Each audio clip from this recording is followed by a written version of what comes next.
আসসালামু আলাইকুম। কেমন আছেন সবাই? আজকে খুব অল্প সময়ে দুপুরের রান্নাটা কমপ্লিট করে নেব। খুবই হালকা কিছু আয়োজন দিয়ে আজকের টেবিলটা সাজিয়ে নিয়েছি। চলুন রান্না করি চিংড়ি দিয়ে পালং শাক। হলুদ মরিচের গুঁড়ো দিয়ে, ধনিয়া দিয়ে, রাঁধুনি দিয়ে ভালো করে চিংড়িটা কষিয়ে নিচ্ছি। এখন দিয়ে দিচ্ছি পালং শাক। এটা ভালো করে কষিয়ে নেব।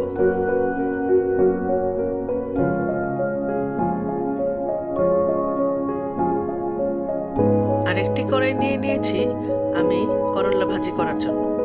পেঁয়াজ দিয়ে দিচ্ছি, লবণ দিয়ে দিলাম, চিংড়ি মাছ দিয়ে দিলাম।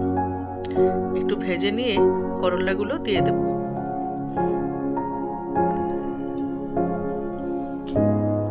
কাঁচামরিচ দিয়ে দিলাম।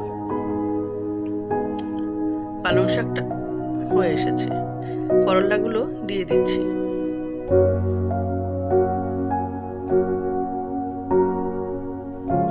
এখানে আমি হলুদ মরিচের গুঁড়া ব্যবহার করব না। পালং শাকটা নেড়ে দিচ্ছি। প্রায় হয়ে এসেছে। দেখুন করলা ভাজিটা আমার হলুদ মরিচের গুঁড়া ছাড়াই কত সুন্দর দেখা যাচ্ছে। পালং শাকটা প্রায় শেষ, করলা ভাজিটাও হয়ে এসেছে। এখন আমি চিংড়ি ভর্তা করার জন্য সরিষার তেল দিয়ে দিলাম, রসুন দিলাম, পেঁয়াজ দিলাম, চিংড়িগুলো দিলাম, কাঁচামরিচ দিয়েছি। ভালোভাবে ভেজে নেব।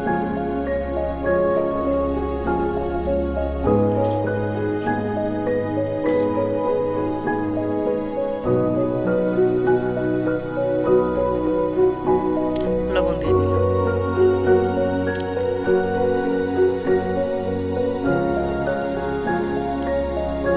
ভাজা হয়ে গেছে। এখন আমি বেটে নিচ্ছি। এটাকে খুব ভালোভাবে মিহি করে বেটে নেব।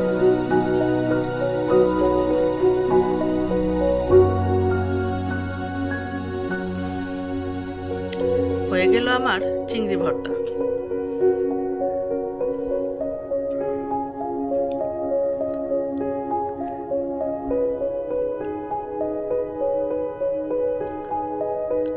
দেখুন খুব অল্প সময়ের মধ্যে আমার দুপুরের রান্না কমপ্লিট।